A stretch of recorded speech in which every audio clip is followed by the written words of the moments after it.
제갈량과 사마의 텅 빈 성의 계략. 삼국시대 총나라의 승상 제갈량은 위나라를 정벌하기 위해 몇 차례에 걸쳐 북벌을 감행하고 있었습니다. 뛰어난 지략과 신중한 용병술로 이름을 떨치던 제갈량이었지만 이번 원정에서는 뼈아픈 실수를 저지르고 맙니다.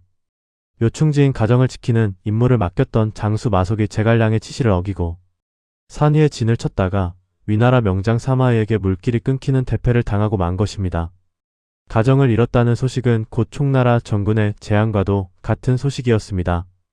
가정은 촉군의 보급로와 태강로를 지키는 핵심 거점이었고 이곳이 무너졌다는 것은 곧 사마의 대군이 물밀듯이 밀려올 수 있다는 뜻이었기 때문입니다. 당시 제갈량은 서성이라는 작은 성에 머물고 있었습니다.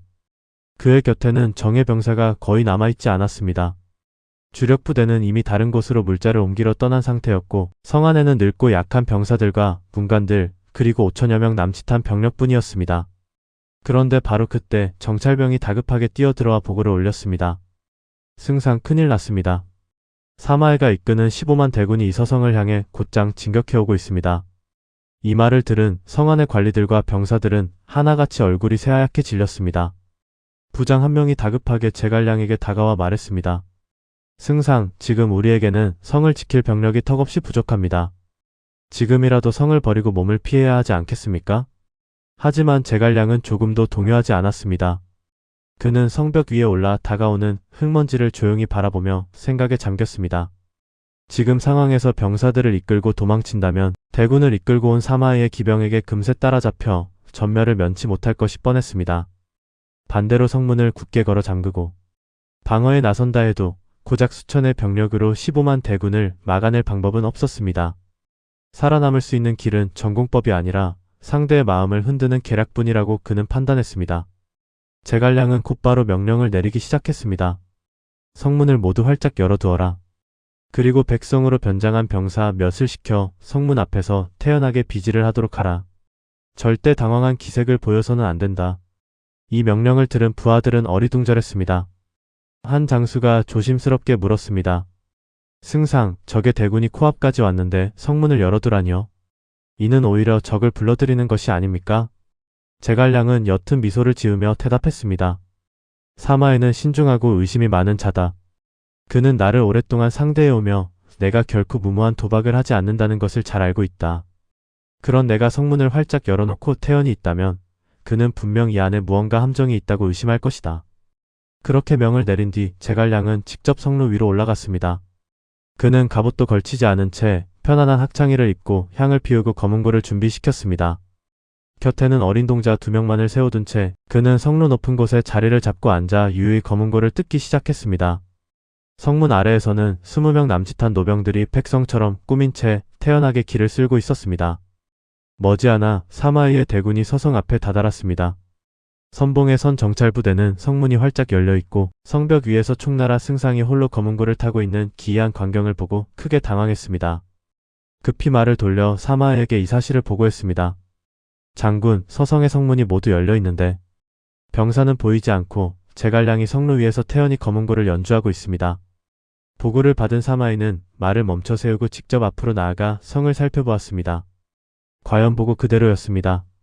활짝 열린 성문 안쪽 길은 텅 비어 고요했고 제갈량은 미동도 없이 검은고를 연주하며 이따금 은은한 미소까지 짓고 있었습니다. 그 모습을 지켜보던 사마이의 아들 사마수가 곁에서 말했습니다. 아버지, 제갈량은 지금 병력이 없어서 이런 허장성세를 부리는 것이 분명합니다. 지금 즉시 밀고 들어가면 단숨에 승상을 사로잡을 수 있습니다. 하지만 사마이는 쉽게 고개를 끄덕이지 않았습니다. 그는 오랫동안 제갈량과 맞서 싸운 인물이었습니다. 제갈량이 평생 신중에 신중을 기하며 용병해온 것을 누구보다 잘 알고 있었습니다. 사마이는 한참 동안 성벽을 노려보다가 낮은 목소리로 말했습니다. 제갈량은 평생 모험을 하지 않는 자다. 그런 그가 이렇게 무방비하게 성문을 열어두고 있다는 것은 분명 성 안이나 성 밖 어딘가에 우리를 유인할 매복이 있다는 뜻이다. 우리가 저 성 안으로 들어가는 순간 사방에서 복병이 쏟아져 나와 우리를 몰살시킬 것이다. 사마수가 다시 한번 설득하려 했지만 사마이는 단호하게 고개를 저었습니다. 의심스러운 곳에는 함부로 들어가지 않는 법이다. 지금 당장 전군을 물려라. 그렇게 사마이는 성 앞까지 이르렀던 대군을 돌려세웠습니다. 15만 대군이 방향을 바꾸어 물러가는 모습을 성루 위에서 지켜보던 제갈량은 그제야 검은 거 위에 얹었던 손을 거두었습니다. 그의 이마에는 어느새 식은땀이 맺혀 있었습니다. 곁에 있던 부하가 다가와 놀란 목소리로 물었습니다. 승상, 사마에는 병법에 능한 자인데 어찌 이런 계략에 순순히 물러갔을까요? 제갈량은 옅은 한숨을 내쉬며 대답했습니다. 사마에는 나를 잘 아는 만큼 내가 결코 무모한 행동을 하지 않는다는 것도 잘 알고 있었다. 그것이 바로 내가 노린 지점이었다. 만약 이곳에 병력이 있었다면 나는 성문을 걸어 잠그고 병사들을 배치했을 것이다. 하지만 반대로 성문을 활짝 열어놓고 이렇게 태연히 있으니 그는 오히려 그 안에 무엇이 있는지 확신할 수 없게 된 것이다. 사마에는 나보다 신중한 자였기에 확신이 없는 상황에서는 결코 무리한 모험을 하지 않으리라 판단했다. 이 이야기는 훗날 사람들 사이에서 공성계라는 이름으로 널리 전해지게 됩니다. 병력이 전혀 없으면서도 오히려 그 텅 빈 모습을 태연하게 드러내어 적으로 하여금 무언가 있다고 믿게 만드는 계략이었습니다. 손자병법에서 말하는 허즉실지, 실즉허지, 곧 텅 비어있을 때는 오히려 가득 찬 것처럼 보이게 하고 가득 차 있을 때는 텅 빈 것처럼 보이게 하라는 가르침을 그대로 실현한 순간이었습니다. 이 일화는 사실 정사 삼국지가 아닌 소설 삼국지 연의에 등장하는 이야기로 역사적 사실 여부에 대해서는 오늘날까지도 의견이 분분합니다.